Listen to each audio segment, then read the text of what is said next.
Hey, Mark, how you doing? Hi, Dan. Good morning. Happy Hey, Friday. yeah, thank you. Same to you as well. Absolutely. I'm looking forward to my Friday because I'm done after this call. I So, know, a little jealous, but all good. So yeah, no, we're back. We took last week off from Memorial Day, but happy to be back with you today. We have a really, I think, jam-packed but fun show. We'll go over some yeah. announcements here coming up, and then we'll talk with Scott Richards from Reconnect Research. Super interesting. I've been in the research game for, I would say, a while now. So I won't tell you how many years. You can always go look at LinkedIn. But this is something that when I heard about it, I was kind of blown away. Not something I heard much about in the past. I'm excited Yeah. to share that with you. Won't give too much away right now.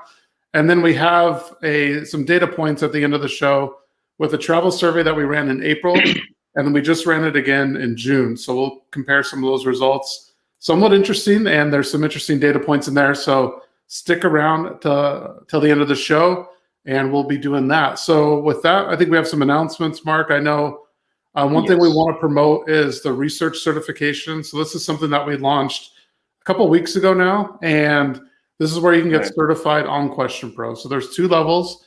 There's a pro, and then there's an expert.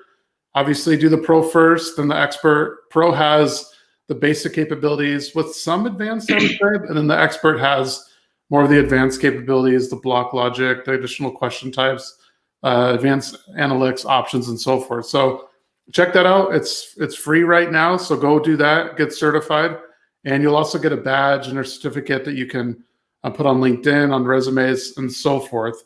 Next announcement is we have a webinar coming up on June 30th, and Right. Mark will put the links in the comments here. But that's on. I'm just doing that right now. Okay, cool. So that's on this Insights Hub, knowledge management insights repository that we're going to be talking about, and super interesting. I've been hearing a lot about this lately, so you'll want to make sure that you show up to that webinar and learn more about that. Essentially, democratizing research, giving everybody access to it with stories and nuggets, and really being able to analyze that data and go back historically, I think is a really interesting point there. So that'll be coming up on June 30th. Sign up for that. Vivek and myself will be, talking about that and something new that we're going to be launching. If you were at our X Day, you probably heard about it, but it's Insights Hub. It's a new product that we're going to be unveiling and talking more about there, and also just letting you know how you can democratize your research and really get all that research into a central repository. Okay, cool. So one more announcement, Mark, right? Work at Life. Yeah. Yeah. The work at life. So Yes. this is a podcast that Sonia, who heads up our workforce, does with Maddie Grant, and they talk about some really interesting things. I know Sonia's been talking about the first female recession, so definitely check that podcast out. It's been interesting for me to listen to and learn about. I guarantee if you listen to it, you'll come away with knowledge that you didn't have before, and it's super insightful. So go check that out for sure. Am I missing anything, Mark? I think I covered everything, but No, I think that's good. No, we've covered all of it. okay, cool. All right, so there's lots happening, and then so again, the certifications, go get certified. The webinar at the end of the month, and then Work at Life is the podcast available on Apple or wherever you will listen to your podcasts. All right. Well, without further ado, let's bring in the man of the hour, Scott Richards. Welcome to the show. Thank you. Hi, Scott. Hi. So tell me a little bit about Reconnect Research, how it started, how it began, and then we can get into Rick's a little bit and talk more about that. But kind of give us the background and what Reconnect Research is. Sure. I sold a telecom company that I had built for over 20 years in 2017. And we had 800 numbers, 800 toll-free numbers, and we provided them for direct response television and advertising company. Mm-hmm. And we had hundreds of thousands of them. And the ones we were not using in active ad campaigns were sitting in our inventory. And for most of the time that I ran the business, we just blocked them so we didn't have to pay for the minutes if people accidentally called a non-working number, a non-active number. Right. And then one day decided to find out how many people accidentally called or misdialed these calls. And Right. I found out at the time 150,000 people a month were calling non-active numbers. I said, why don't I put an advertisement on it? So I found a free cruise out of Palm Beach, Florida, and I made a recording on an IVR. And I said, hey, if you're interested in a free cruise, yada, yada. And if you're interested, push the 1 key. And then we transferred it to a live agent. Mm-hmm. And subsequently, we built a whole ad business with travel and all kinds of things using it.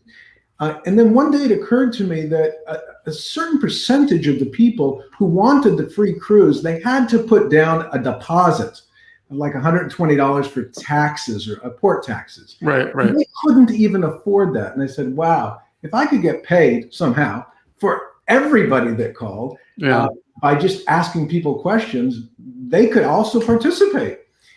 So I knew nothing really about research. And this is back in 2014. Okay. All right. So we ended up getting involved in the Market Research Association and CASRO, which is now the Insights Association. We joined APOR, the American Association for Public Opinion Research, and we got a crash course in research. We subsequently, to make a long story short, we actually do the research for the New York Department of Health, for the Florida Department of Health, and for the Louisiana Department of Health with misdialed phone calls. And I'll tell you how it works. Okay. We also published in what's called APOR, the American Association for Public Opinion Research. It's a peer-reviewed trade journal. Yep. So if there's just for context, there is about 150 billion with a B calls that are transported across the North American numbering plan, which is the United States, Canada, and the territories of the Caribbean every month. Every month. Okay. Billion. About 1 billion of these calls don't reach their intended destination. So the objective here was we saw in research that the outbound phone calling when you're doing RDD was really have the glide pattern of a brick. Used to be 30% of the people would answer surveys. And now like you're lucky if you get 5%. Right. Naturally, starting in the late 90s, internet became the thing. Today, 80+%, maybe even higher than that, of research is done online. And the good news about that is it's inexpensive and it is and it's quick. There is some gaps, however, in online research. For instance, because older people, 65 plus, tend to use the phone more, we get a really good number of people misdialing the phone, 65 plus, and are happy to do a survey. Also, internet surveys tend to make the U.S. look a little more rosy than it actually is, meaning that they're usually more upper educated, more Caucasian. On our survey, it's called RICS, by the way, Redirected Inbound Call Sampling. We get more African American. We also get Hispanics who their first language is Spanish.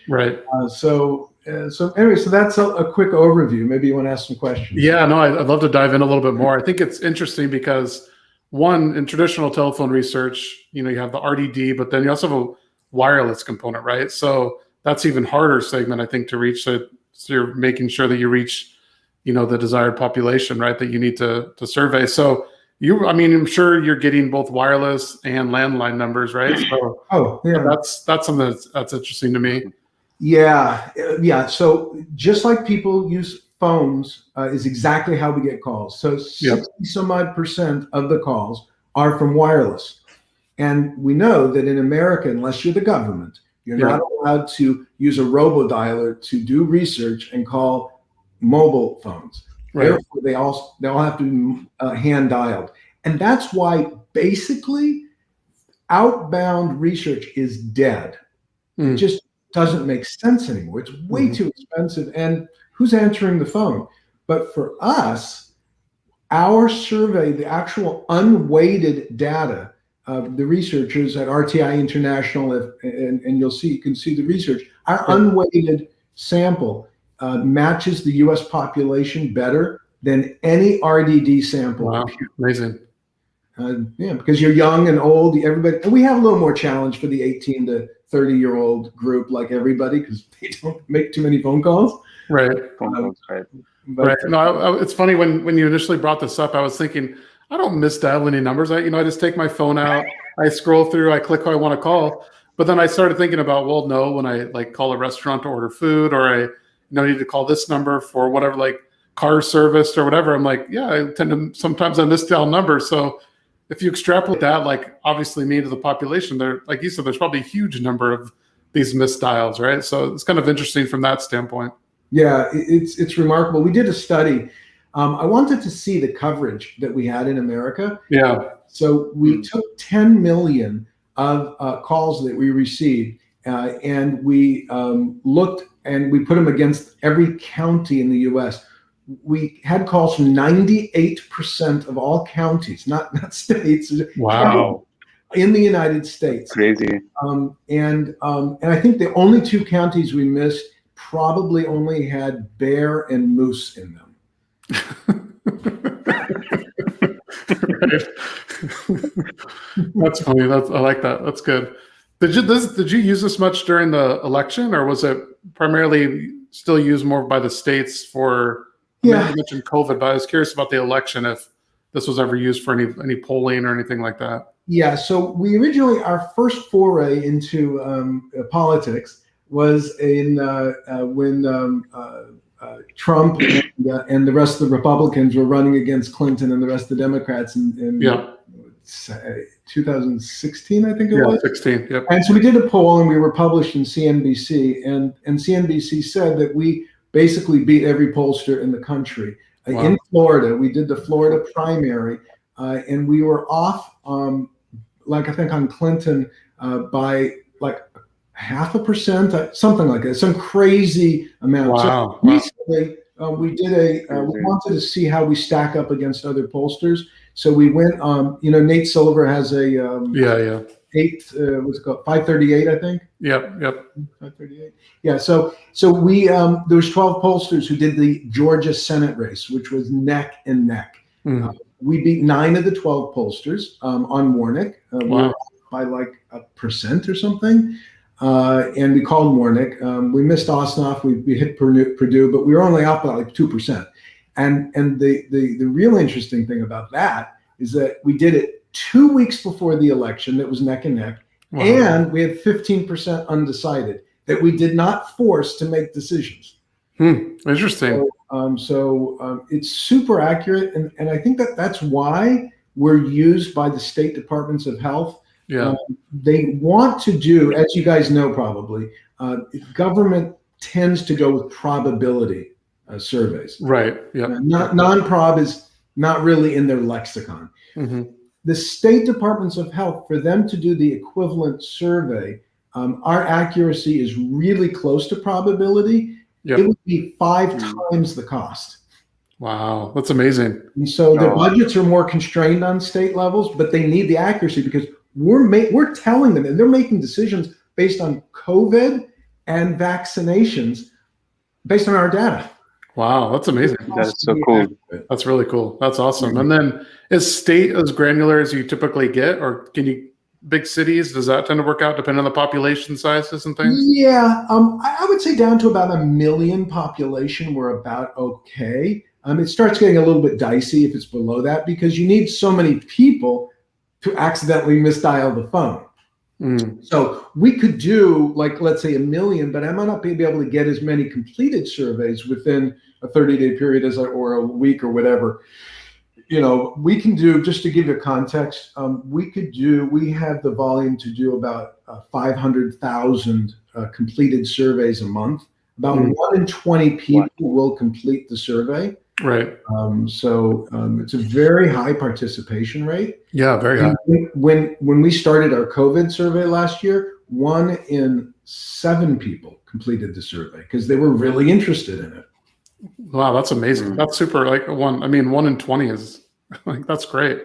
One thing I'm kind of interested in is, I think you mentioned, or maybe I saw it on your site, that traditionally it's you do IVR, but you did run a study, or you do where you essentially route it to a live interviewer at a call center, right? And you kind of compared RICS with the traditional Caddy or Katie. Mhm. How did that stack up at a high level? I'm sure you're going to tell me that, you guys beat them hands down, but I'm kind of curious on Yeah. that process and how that worked for you. Yeah, I'll tell you. So when you let Ricks do the heavy lifting, which is Mhm. screening out, zillions of yahoos people who are not interested Sure. Yeah. in doing survey research. So what we do is the IVR does all the heavy lifting, has a beautiful, professionally recorded voice, never gets tired, works 24 hours a day, Right. and asks people, would you like to do a survey? And then only sends eligible callers to the call center. Mhm. So to give an example of the efficiency is we did for a state Department of Health, Yep. it was a half an hour live interviewer survey. 1 in 6 people that we sent to the call center completed a survey. Wow. It took the agents, when they were doing outbound, because they were receiving inbound calls from us that were eligible, and they were also doing outbound. It took them about 202 to 250 calls to get a single person to complete a survey. Right. Right. So the efficiencies are and the agents, the emojis and all the cool stuff that was going back and forth. The interviewers had never interviewed so many people. That's amazing. They were exhausted. That's amazing. I like it. So I guess if I'm a respondent, I come in, I misdial the number. You ask me, hey, do you want to take a survey? I say 1 for yes. And then you route me to a particular survey based on my area or different ones that you have running, right? And then Sure. I complete the survey. Do I get an incentive or do I just do it out of the goodness of my heart? What does that process look like? That's a great question. We have many surveys. We have surveys that are incented. We did an R&D survey, an R&D test recently, where we asked people to do a survey and with no incentive. And all of our state government surveys are non-incentivized. Sure, makes sense. This is a surprising information that I'm going to tell you now. Okay. We have a tobacco survey that we do. Yep. It is not a government survey. It's a CPG company, big tobacco company. We do 10,000 completes a month, Wow. 9 census regions. We balance it to the country. And we tested, using that survey, what's called dining dollars, 25 dining dollars, which is discounts at restaurants, like 70,000 restaurants, and versus none. And there was almost no increase in the number of people that completed the survey. The demographics weren't different. Wow. And so we found, by and large, it does not make sense to incentivize people to do surveys. Wow, that's amazing. I mean, you would think that, hey, I have to offer some incentive for someone to do this, especially if they're misdialing a number, but they're just going to do it no matter what. That's amazing. That's intuitive. Yeah. And we did get a slight increase, but when you figure out the additional cost of paying for those incentives, you need a very big percentage increase to even cover those costs. So it's much more effective for the client not to incentivize the survey. I mean, there could be exceptions. I mean, and by the way, we've tried everything. We've tried 25, 50, 100. We've tried Visa gift cards. We've tried everything. And it's, people are either interested in doing the survey and the subject, or they're not, right? And I think we tried, in fact, we had worse response with 100 dining dollars than 25, because I think people thought it was a scam. Oh, that makes sense. That's true. I think when you hear like, hey, the vouchers or the dine-in dollars, whatever, you think, well, this is a scam. But if you're not offering anything, what can't, like, you got to be more legitimate, right? So this kind of goes along with the question that came up on LinkedIn that someone posted. So maybe you can see it there, Scott. If not, essentially getting calls, $100 Amazon vouchers to get people to participate. Wanted to know, what do you think this stuff, do you still hold credible value? Is there a place, a time for it? What are your thoughts there to this question? Yeah, we've done so much testing on incentives. One of the theories we had, and I'm going to answer it directly, and I'll tell you a real test that we did. One of the theories we had is we wanted to see, well, okay, fine. So maybe putting an incentive up front, people think it's maybe like, I don't know. But then after they say, are you 18 or over, they've already started participating. Then we say, thank you so much. And by the way, as a thank you, we'll give you $25 dining dollars when you complete the survey. We Mhm. figured maybe that would help. Right. So we tried with a major company, I think the biggest sample provider in the country. Mhm. We tried a thing where they give $10,000 a quarter to, they have a drawing. You get an incentive plus you get $10,000. And what we were trying to do is we were trying to sign people up for panels. Right. So somebody would call in and we'd say, hey, you have a chance to win $10,000. But again, $100 feels like a scam. $10,000? It's like, no way. Right. It didn't work. People, as we all are very concerned about being scammed. Yeah. The interesting psychological thing about RICs, that's what we do. It's called redirected inbound call sampling. The interesting psychological thing about it is that I didn't call you. You called me. Yeah. And therefore, your scam alert is way down, right? So all of a sudden, I start offering you something, it sounds scammy. But if I don't offer you anything, and you call to, this is interesting, I'll do that.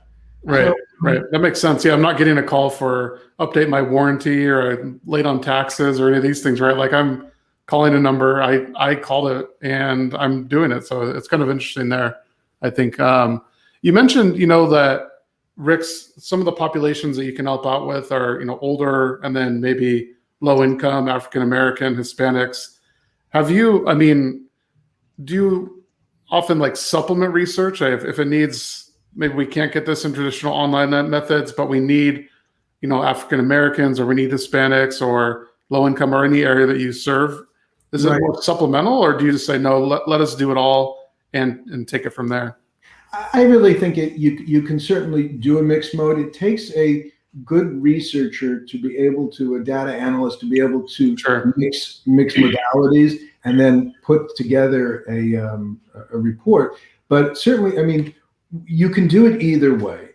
For our CPG client that we're doing this big national thing, so we need to hit every demographic in every census region, and we do it all ourselves. We don't need anything else. And the interesting thing about this is that it's 24/7. So the rest of most people don't get night owls. And online, you don't know when anybody's going to do it. So you don't know if you're really getting night owls, but we truly get night owls because the only way to do our surveys are at night. Right. So you can use it as a standalone, and certainly the online survey research company is really struggling getting 65 plusers, and they say, you know what, I'd like to supplement our thing. It's a wonderful supplement as well. Right. That makes sense. Are there, I know you own all the numbers and so forth. Are there other competitors, or are you pretty much the only one doing this right now? We're the only one able to possibly to do it. We started collecting numbers in 1989. Okay. We own ourselves millions of numbers, and we have very long relationships with phone companies. Right. About 60% of our calls originate with AT&T and Verizon. We don't have direct relationships with them, but based on where these calls are actually originating from. So it would be, I won't say impossible, but virtually impossible. The biggest bank of toll-free 800 numbers we have, and as far as any individual organization, and that's where the biggest number of misdialed phone calls come from. Okay. Because 800 versus 888, 877, and so forth. But then we also do local numbers, local DID they're called. So yes, somebody could. We also have the trademark on the name, redirected inbound call sampling. So somebody could, I guess, come up with something, call it something else. There would be nothing in the literature that would actually support the academic research on it. So it would be a hard slug to be able to. Yeah, no, super interesting, Scott. It's interesting. I could talk about this for longer, but I think that people have a good summary of it and know what you're all about. If someone wants to find out more or potentially talk to you, should they go to reconnectresearch.com? Is that the best spot? Absolutely. Go to reconnectresearch.com. My email is scott@reconnectresearch.com. It's pretty simple. Welcome to reach out. And nice. Easy to remember. Any questions? All right, great. Awesome, Scott. Well, hey, thanks so much for joining us today. A really interesting and exciting topic, I think, to know more about. again, it's one that was kind of new to me before I heard about this, and I've been here a while. So no, again, Scott, thanks for joining us, and have a good rest of your day. Thanks so much. Have a good one. Take care, Dan. See you, Scott. See you, bye. Wow, super interesting, Mark. Have you heard about that before? Yeah, for sure. No, so when you told me about this and I was researching it, and I'm like, wow, that is really, really smart. So that is pretty awesome. Yeah, amazing. Cool. Well, let's jump into the next portion here. I'm going to share the screen. Yeah, for sure. I have a dashboard report, and Mark, I think you were on in April when we did this Correct. The travel comparison, right? You were there? Yeah. Yeah, I was. Yeah. Yeah. So what this is we did a study in April around travel in the U.S. and this was asked, I think the total sample size on each one of these was around 286, I think, to be exact. So we matched that.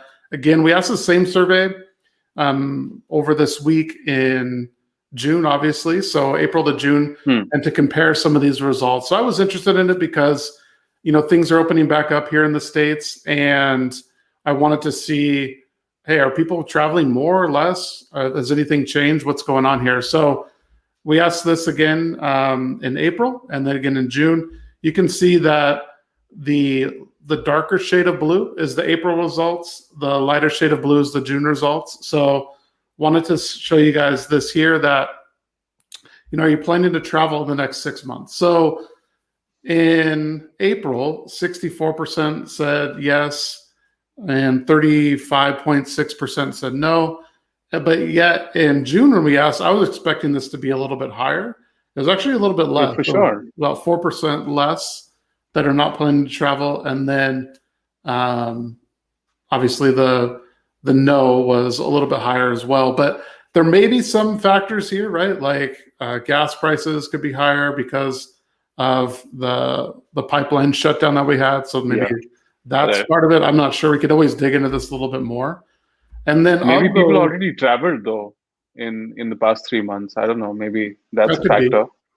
Maybe they traveled. Yeah, but I'm a little surprised. I mean, especially with the vaccinations in the US, I'm very surprised that.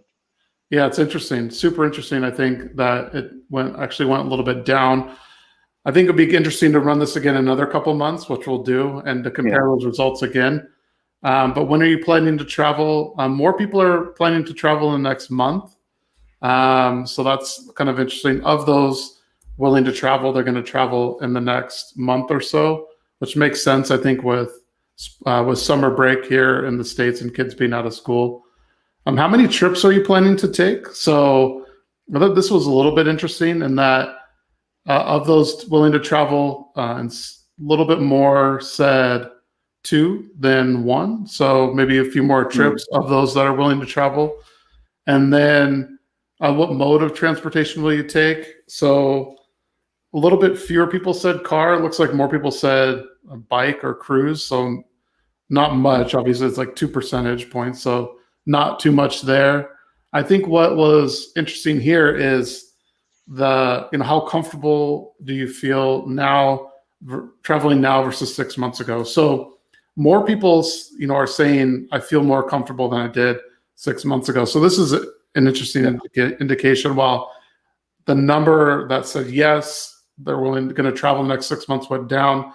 Those that are traveling do feel more comfortable. So kind of interesting. I would expect that, Mark, right, with vaccinations and things here in the States. Exactly. Yeah.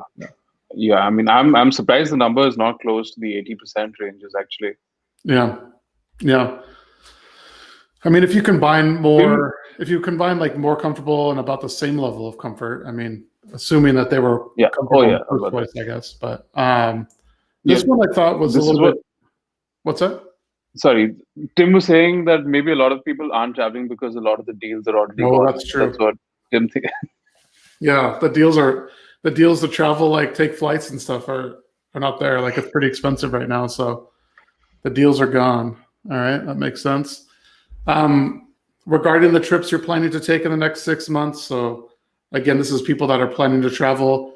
Are they for business or pleasure? And what's interesting is you can see the number of trips for pleasure went down, but the number of trips for business went up. So a little bit, I mean, not much, for 3 or 4 percentage points, but still maybe a trend that, business travel is coming back around and so forth. Coming back up, yeah. Yeah.